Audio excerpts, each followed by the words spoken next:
Hi and welcome to this tutorial. Today I'll be showing you how to make this zipper pouch. It can be used by itself using a handle like this, or you can attach it inside a bigger bag using a chain. I especially like having one of these in my mesh bags to keep my essentials safe and organized. The size of the finished pouch that you see here is a small one. For this tutorial, I'll be making a medium-sized one. In my last tutorial, I asked about your size preference, and while not many of you responded, more people requested a medium size over a small size, and that's what we will be making today. But don't worry, at the end of the video, I'll tell you how many chains to start with to make a smaller one or a bigger one instead. The body is made from a single panel only, and we will be working in the round like this. We will use a very basic stitch that I call the V stitch, since each stitch looks like the letter V. I know some of you say that's not the correct name, but I don't know what else to call it. If you know the name of this stitch, please let me know in the comments. I also have a detailed tutorial about this stitch, and if you're interested, the link will be in the description. If you watched my tutorial on this stitch and are familiar with it, you should find making the body pretty easy and fun. The most challenging part is attaching the zipper, but don't be discouraged if it's difficult the first or the second time you try. With practice, it gets much easier. For this project, you need a few key materials. The first one is raffia. For this project, I'm using ISP raffia in the color khaki. The finished pouch that you see here was made with a Rookie's raffia in the color melange ashwood. The hook size is 3.5 millimeters. You also need a small D-ring. I recommend one with an inner diameter of 1 centimeter. You also need a zipper. This zipper is a number 5.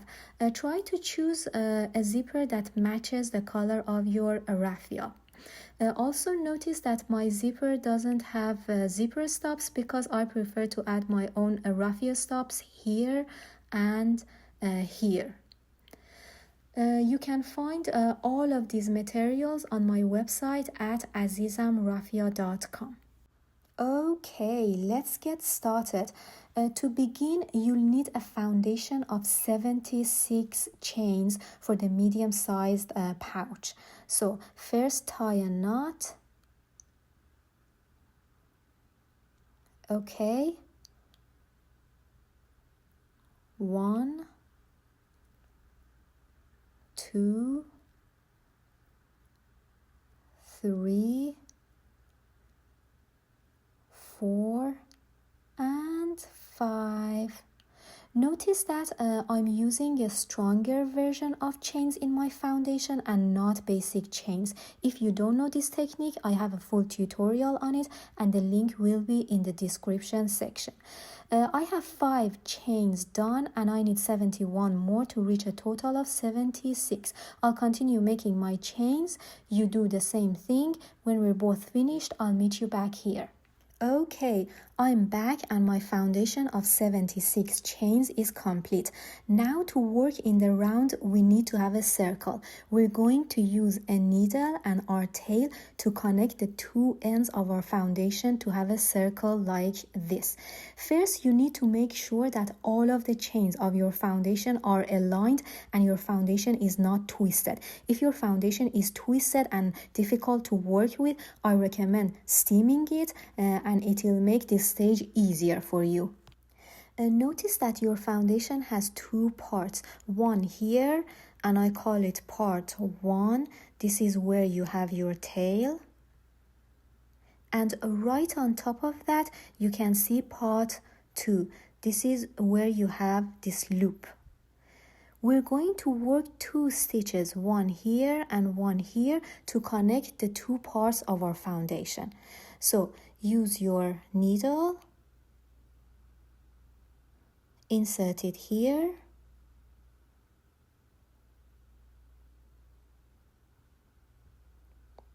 all right. Now can you see this yarn?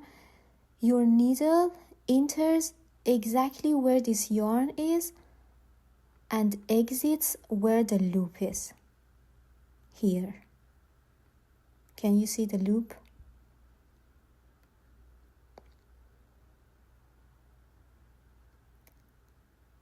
Alright, part 1 of the foundation is connected now, and now we need to connect part 2 of our foundation.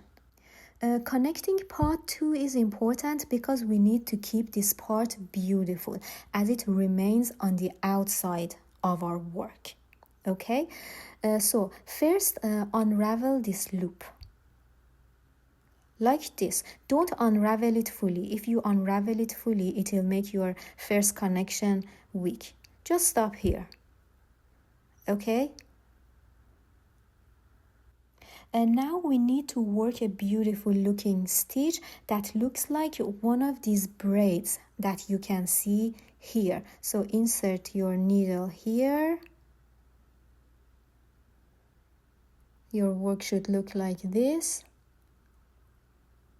And then insert it here and pull the yarn through. Tighten it a little bit, and now you have a good looking braid that looks like one of these that you already had. Now we need to do something about this loop. We can't leave it like that. So insert your needle here and then into the loop and pull the yarn through. Tighten it a little bit, and now your connection is complete with both part 1 and part 2 completely connected. And we also have this row of neat, good looking braids on the outside. Alright, now let's work a few stitches with our tail while hiding it to make sure that our connection stays secure and strong.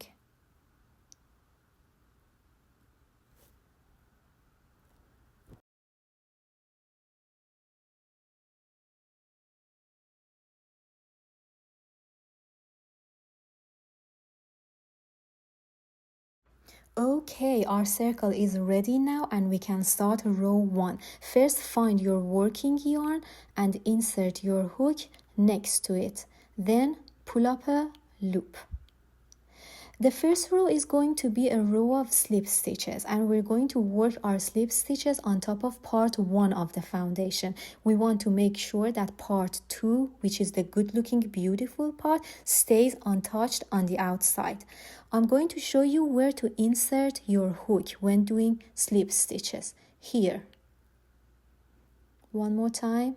You have to insert your hook right here.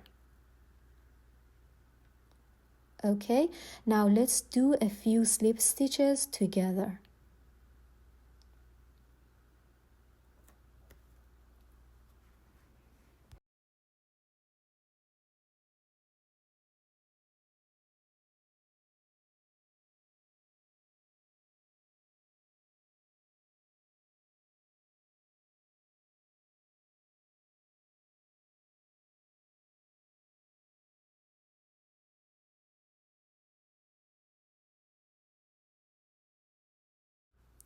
Alright, this is what your slip stitches should look like. Continue working slip stitches all the way around the row until you reach here, the end of the row. When you finish, I'll meet you back here.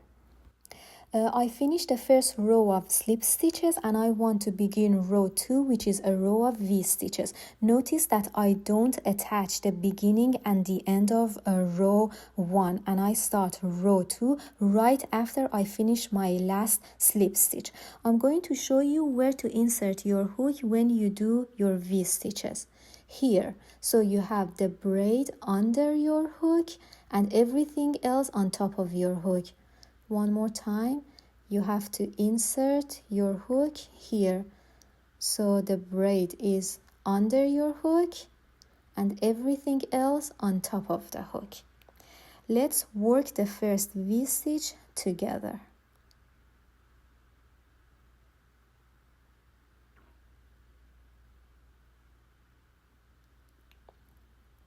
Okay, this is the first V stitch. Put a stitch marker here, especially if you're a beginner, so you know where to end and begin the row. Let's do the second V stitch. I inserted my hook in the wrong place. Insert your hook here. All right, let's work the second V stitch. This is what it should look like. Okay, let's work a few more V stitches together.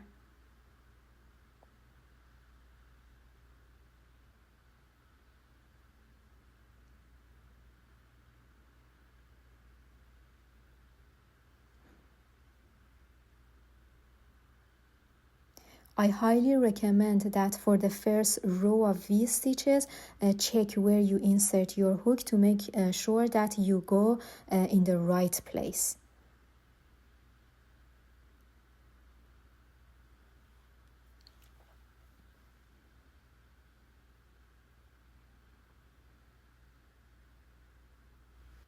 Okay, we worked a few V stitches together and this is what it looks like.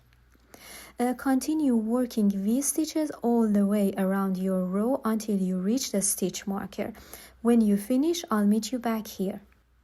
Okay, I reached here and I finished my row of V stitches. I'm not going to do anything to connect the end of the row to the beginning of the row, and I'm going to start my slip stitches right after the last V stitch. Okay, so remove the marker. I'm going to show you where to insert your hook for the slip stitches. Insert your hook here so you have only one bar on your hook. Let me show you one more time. Right here, like this. Okay, let's do the first slip stitch. Put the stitch marker back on. And now let's work a few more slip stitches together.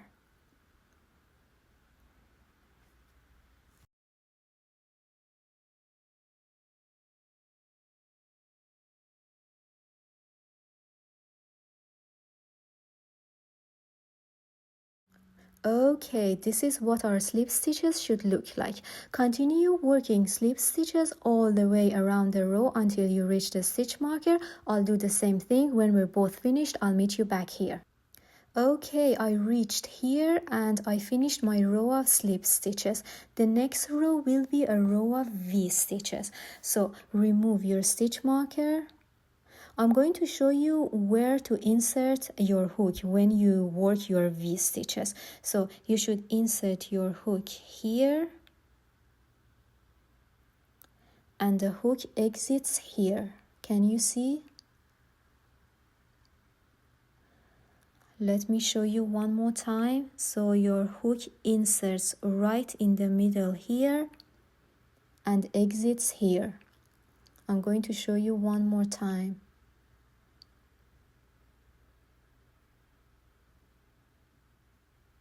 Okay, now let's work the first V stitch.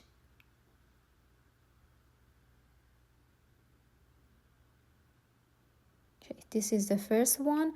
Put the stitch marker back on.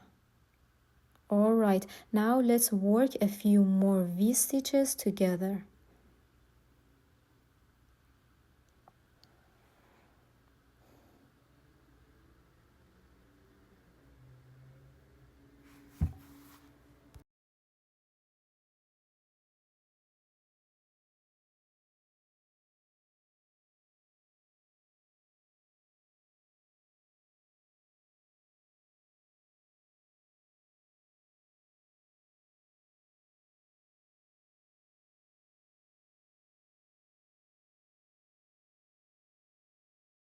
Okay, we worked a few V stitches together and this is what it looks like. Continue working V stitches all the way around the row until you reach the stitch marker. When you finish, I'll meet you back here. Alright, I reached here and I finished my row of V stitches. The next row will be a row of slip stitches, and from here the pattern is simple. You will alternate between a row of slip stitches and a row of V stitches. So after this row of slip stitches, the next one will be V stitches, and so on. Alright, I have 2 rows of V stitches. Continue working this until you have completed a total of 17 rows. When you finish, I'll meet you back here. I completed a total of 17 rows, and this is what my work looks like. The only thing that I did differently from you was to use old raffia for my row of slip stitches, because I wanted to save my good new raffia for my V stitches. As you can see, the only thing that you can see on the surface are V stitches, and all of your slip stitches are hidden inside your work. So this is a good technique if you want to use your old raffia without even steaming it. But please notice that if I cut my old raffia and hide the tail, both of us will have the same thing. If you look closely at the top here, you can see that the stitches are uneven. The same thing is happening on the bottom, and as you can see, the line isn't very straight. Can you see? But now if we flip it over, you'll see the other side looks perfect. The top and bottom lines are straight and very clean. And this is the side that I want to use as the front of my work and install my label here. Although the front side looks good, we need to fix the unevenness on the other side. The good news is that if you're using natural raffia like I am, you can easily fix this unevenness with a steamer, because natural raffia responds very well to steaming. Here's how to do it. Use a steamer and move it up and down along the uneven area. Continue until the raffia is soft and wet. I would say for 1 minute. Then stop steaming. Once raffia is soft and wet, you can easily use your hands to gently shape it the way that you want. I usually try to fix the unevenness on the upper line first by doing this. I hold it there until the stitches are more even, and then try to fix the unevenness on the lower line by pulling like this. Do this gently, don't pull it too hard. Do this until your lines are more straight here and here. I'm going to steam my work and show you the result. I steamed my work, and as you can see, the lines are now much straighter. Now you can go ahead and cut the yarn. Pull the yarn through this loop, use a needle. Now we need to work a stitch, a good looking stitch that looks like a braid here to finish the body. So insert your needle here, tighten it a little bit. Okay, now you need to insert your needle here again. Can you see where you started? Insert it here.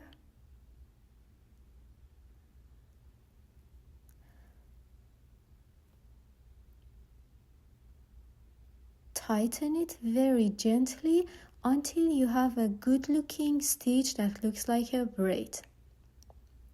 Now you can go ahead and hide your tail behind your work. I know that some of you might not like to have uneven edges and the fact that you have to steam your work to fix this unevenness, but this is the primary disadvantage of working in the round without joining the beginning and the end of each row. The great benefit, which I love, is that you get a beautifully seamless body with no visible lines on your work, and this gives you a very neat and professional finish. Alright, we finished the body of our pouch and we reached the end of part 1. In part 2, I'll show you how to attach the zipper at the top and close the bottom here. I hope you enjoyed this tutorial. Thank you so much for watching, and see you soon in part 2 of the tutorial.